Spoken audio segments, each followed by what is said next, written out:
Hello Ram గారు. Hi Naraju. Happy money visualization 2.4. డబ్బు అనేటువంటిది పొందే అర్హతని మనం ఏ విధంగా సంపాదించుకోవాలని, అది ఎలా నిలబడుతుంది మన దగ్గర, అర్హత అనేది అంటే ఏ స్కిల్ త్రూ మనం డెవలప్ చేసుకోవాల్సిన అవసరం ఉంది. నారాజు, అందరికీ డబ్బు కానీ సంపద కానీ సమృద్ధి కానీ పొందాలన్న కోరిక ఉంటుంది, కానీ కోరికకు తగిన అర్హత ఉందా లేదా అని ఎవరు ఆలోచించరు. అసలు అర్హత అనేది ఎట్లా నిర్ణయిస్తాము? అర్హతను ఎట్లా సంపాదిస్తాము? నాకున్న అర్హత ఏంటి అనేది ఎలా టెస్ట్ చేస్తాము? పోనీ ఉన్న అర్హత ఏదైనా సరే నేను ఎలా పెంచుకోగలను? నేనేమన్నా అంటే మీకు ఎంత అర్హత ఉందో అంతటితో ఉండండి అని చెప్పలే, పెంచుకోవచ్చు. కానీ ఎంత ఉందో తెలిస్తే కదా నేను ఎంత పెంచుకోవాలో తెలుస్తుంది. అలా చిన్న ఎగ్జాంపుల్, ఎవరైనా సరే ఎక్స్పెరిమెంట్ చేయొచ్చు. మీ ఇంట్లో ఎవరైనా పిల్లలు ఉంటే పిల్లలతో ఊరికే చెప్పండి, బయట పాల ప్యాకెట్ కాదు, మన ఇంట్లో పాలు లేవు, పాలు తీసుకురమ్మని చెప్పండి. చెప్తూనే వాళ్ళు ఏ సైజు గిన్నె తీసుకుంటారో చూడండి. మీరేం చెప్పకుండా పాలు తీసుకురావడానికి వాళ్ళు ఏ సైజు గిన్నె తీసుకుంటారో దాని అర్థం ఏంటంటే, మన పాలు ఎంత అవసరమో, మనం జనరల్గా ఎంత కొంటామో, మనకు ఎన్ని అవసరం అవుతాయో దానికి సంబంధించిన గిన్నె తీసుకుంటారు. యాక్చువల్లీ దాన్ని కంటైనర్ అంటాం. మనకు తెలియకుండా మన మనసులో ఆ కంటైనర్ ఉంటుంది. సమృద్ధికి లేదా సంపదకు మీరు ఏది సాధించాలనుకున్నా, సంపాదించాలనుకున్నా మనసులో ఒక కంటైనర్ ఉంటుంది. ఆ కంటైనర్కి ఒక సైజు ఉంటుంది. అదే మీ అర్హత. ఫర్ ఎగ్జాంపుల్, గంగా నదిలోకి వెళ్ళి గంగా నీళ్లు తీసుకురావాలని అనుకున్న వాళ్ళు ఒక్కొక్కది ఒక్కో ఆలోచన ఉంటుంది. అంటే తన కెపాసిటీ నేను ఎన్ని తీసుకురాగలను. ఒక వ్యక్తి ఏమో 1 లీటర్ తీసుకెళ్తాడు, ఓ వ్యక్తికి దగ్గర ఉన్నది 2 లీటర్స్ని చూస్తాడు, 5 లీటర్స్ తెచ్చుకుంటే బాగుంటుంది అనుకుంటాడు. కాదు, నేను ఎట్లాగైనా తీసుకెళ్ళగలను అని నమ్ముకున్న వ్యక్తి 7.5 లీటర్స్. నేను ఎందుకు చూపిస్తున్నానంటే ఇవన్నీ కంటైనర్స్. ఈ కంటైనర్స్ మన మనసులో ఉంటాయి. ఇది మన స్థాయి, ఇది మన అర్హత, మనం అనుకున్నవి ఇవి. ఈ కంటైనర్స్ని మనం ఒకసారి ఆలోచించాలి. ఇది ఎవరు? ఇది పాత్ర అంటారు. మనకు మనసులో ఉన్న నీ పాత్ర ఎంతది, ఎంత ఉంది? ఈ పాత్ర అదరగొట్టి sir Ram sir, very sensible lesson. నేను ఇందాక పాలది చెప్పినప్పుడు, మీరు పిల్లల్ని పాలు తీసుకురాపు అని అన్నప్పుడు మీరు ఇంట్లో 2 లీటర్ల పాలు అవసరం. ఆ పిల్లడు చిన్న గ్లాస్ తీసుకెళ్ళాడు అనుకుందాం. మీ కోరిక ఏమో 2 లీటర్లు, మీ అర్హత ఏముంది? మీరు తీసుకెళ్ళిన గ్లాసే. నీ కోరిక ఎంత సంపాదించాలని అనుకుంటున్నావో, కోరిక ఎంతదైనా ఉండొచ్చు, కానీ నీ పాత్ర లోపల ఎంతది, అది మనం అర్థం చేసుకోవాలి. అర్థం చేసుకోవాలంటే యూ నీడ్ టు అండర్స్టాండ్, ప్రతి ఒక్కరికి వాళ్ళ లోపల ఉన్న సంపద పాత్ర. కొంతమందికి ఈ సైజు ఉండొచ్చు, కొంతమందికి ఈ సైజు ఉండొచ్చు, కొంతమందికి ఈ సైజు ఉండొచ్చు. ఇంకా కొంతమందికి సంపదను అద్భుతంగా సాధించాలనుకునే వాళ్ళు మనస్సులో మీకు ఇంత మొయ్యగలననే పాత్ర ఇంత ఉందా, ఇంత పాత్ర కూడా ఉండొచ్చు. లాకర్. ఇది కంటైనర్. అంటే సంపదను మోసే కంటైనర్ మీకు ఎంతవరకు ఉంది అని.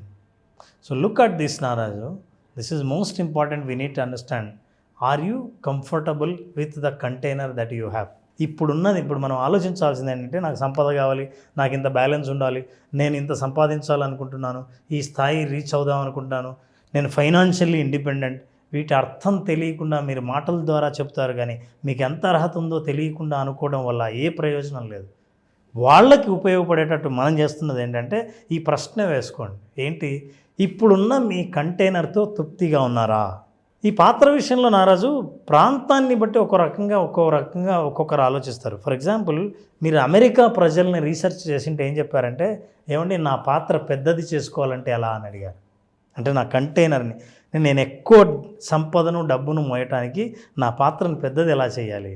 మన ఇండియాలో అడిగితే ఏం చెప్పారు తెలుసా? ఏమండి నా ఉన్న పాత్ర అంతే, ఉన్న పాత్రతోనే ఆనందంగా ఎలా ఉండాలండి అని అడిగారు. జపాన్లో ఏమన్నారు తెలుసా? ఏమండి పాత్ర ఉంటూ ఇంకా మెల్లిగా తగ్గించుకుంటూ అదే ఆనందాన్ని ఎలా పొందాలి అని అడిగారు. హ్యాపీనెస్ అట్లే ఉండాలి, నా పాత్ర సైజు పెరగక్కర్లేదు. ఎందుకంటే పాత్ర పెద్దది అయ్యే కొద్దీ నన్ను నింపాల్సిన బాధ్యత కూడా ఉంది కదా నాకు. ఒక్కో ప్రాంతంలో సంతోషము, మనీకి సంబంధించిన సంబంధాన్ని ఒక్కో రకంగా ఆలోచిస్తున్నారు. ఇప్పుడు ఈ ప్రశ్న వేసుకోండి, మీరు ఆర్ యూ కంఫర్టబుల్? అంటే మీరు ఉన్నది సరిపోతుందా? లేదండి అందరికీ ఎక్కువ ఉంది, నాకు కూడా కావాలి అని అనుకోవడం వల్ల ప్రయోజనం లేదు. అందుకే do you want bigger container? పెద్దది కావాలా పాత్ర? అయితే how big the container should be. నీకు ఆ క్లారిటీ ఉందా? నీ పాత్ర ఎంత పెద్దది ఉండాలి? మీ పాత్ర లోపల ఎంత ఉంది అనేటువంటిది ఆలోచించుకోవాల్సినటువంటి అవసరం ఉంది. ఆ బిగ్గర్ని ఎలా రీథింక్ చేయాలి సార్? అసలు నారాజు నువ్వు పాత్ర అంటుంటే నాకు ఒకటి గుర్తొచ్చింది.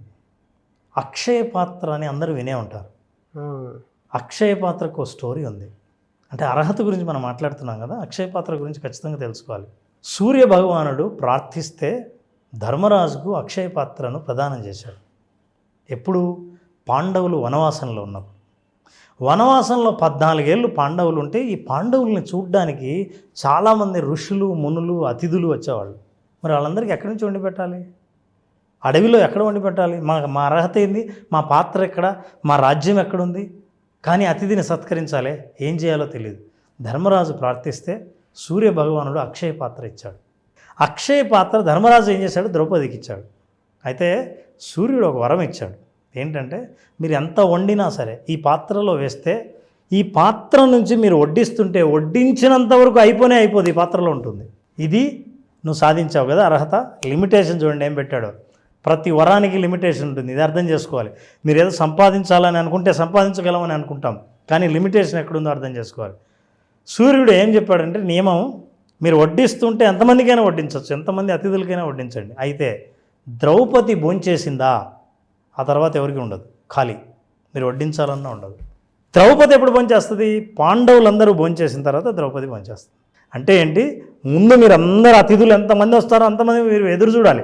గబుక్కున మీరు తిన్నారా? ద్రౌపది తింటుంది. ద్రౌపది తింటుందా? పాత్ర పనిచేయదు. అంటే నువ్వు ఎక్కువ కావాలనుకుంటే భగవంతుడు కూడా నీకు లిమిటేషన్ పెడతాడు. నీ పాత్రకి ఎక్కడ ఆగిపోతుందో చెప్తాడు.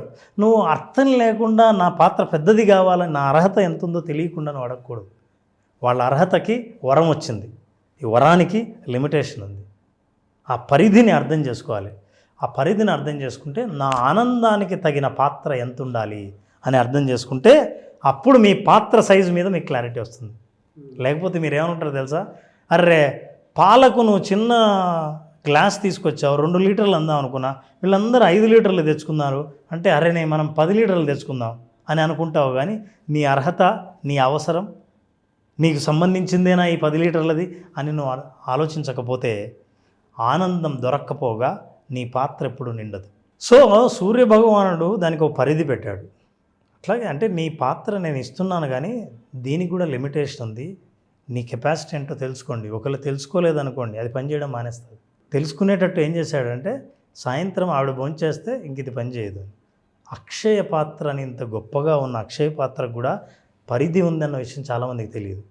ఆశ ఉన్నవాళ్ళు నాకు పెద్ద సంపద కావాలి, ఎంతో సంపాదించాలి, ఇన్ని 100 కోట్లు కావాలని అనుకుంటారు కదా. దేవతలకే పరిమితులు ఉన్నాయి, నీకు పరిమితి లేకుంటే ఎట్లా బా. సో ఈ అక్షయ పాత్ర ఎంత ప్రధానమైందో ఎన్నిసార్లు మనం విని ఉంటాం. ఈ అక్షయ పాత్రను అర్థం చేసుకుంటే నీ అక్షయ పాత్రను చూస్తావు. బా చాలామందికి నిజమే పాత్ర ఇలా ఉండకపోవచ్చు. ఇప్పుడు గురించి ఆలోచించండి, మీ మనస్సులో మీ సంపదకు ఉన్న పాత్ర సైజ్ ఏంటి? కొన్ని పాత్రలు క్రాక్డ్ పాత్రలు ఉంటాయి, అంటే సంపద వస్తుంటుంది కానీ పోతూ ఉంటుంది. తీసేయండి సార్, చూడలేనిది. నిజమే, వాస్తవం. ఎందుకంటే మన అర్హత ఎంత ఉంది అనుకున్నామో ఎవరికి ఈ క్రాక్డ్ పాత్ర ఉండేది ఎట్లా తెలుస్తుందో తెలుసా? నా ఆదాయం ఎక్కడి నుంచి వస్తుందో స్పష్టంగా ఉంది, కానీ నా ఖర్చు ఎలా అయిపోతుందో తెలియదు అనుకున్న వాళ్ళందరి పాత్ర క్రాక్ అయినట్లు, లీక్ అవుతున్నట్లు. అని యావరేజ్ చూసుకుంటే 100లో 90% పర్సన్స్ది ఉండే కామన్ ఎమోషన్ ఇది. నాకు ఎక్కడి నుంచి వస్తుందో తెలుసు, ఎంత వస్తుందో తెలుసు, కానీ ఎలా వెళ్ళిపోతుందో. కానీ ఎట్లా అయిపోతుంది అసలు? ఏంది సార్, నెల జీతం వస్తుంది, ఎప్పుడైపోతుందో తెలియదు అన్న వాళ్ళు ఎంతమంది ఉన్నారు? అవన్నీ క్రాక్ అయిన పాత్రలు. సో లీక్ అవుతుంది. దాని నుంచి క్లారిటీ రావాలంటే హ్యాపీ మనీ అద్భుతమైన క్లారిటీ ఇస్తుంది. ఎలా ఇస్తుంది? First your container represents your capacity to receive abundance. నీకు ఆ కెపాసిటీ లేకుండా నింపు నింపు అని ఎప్పుడు మీకు ఈ నేచర్ మీకు కావాల్సిన దానికంటే ఎక్కువ ఇవ్వదు. నీకు అర్హత ఉంది, నీ పాత్ర చాలా పెద్దదంటే ఆ పాత్ర నింపడానికి వస్తుంది. So first you need to understand what is your capacity. మీ పాత్ర యొక్క కెపాసిటీ ఎంత ఉంది, మీరు మోసే కంటైనర్ ఎంత మోయగలదు, ఈ విషయం తెలుసుకోవాలి. తెలుసుకున్న తర్వాత యూ హ్యావ్ టు నో. పెద్దది చేయాలనుకుంటే సార్ దాని అర్థం నా కంటైనర్ ఎంత ఉంటే అంతేనా? మీ కంటైనర్ పెద్దది చేయాలనుకుంటే ఎందుకు పెద్దది చేయాలి? ఈ రీజన్ కనుక ఇంటెన్షన్గా మీరు డెవలప్ చేయకపోతే, ఒక బలమైన ఉద్దేశంగా కనుక మీరు డెవలప్ చేయకపోతే, నాకు ఒక కారణం ఉంది.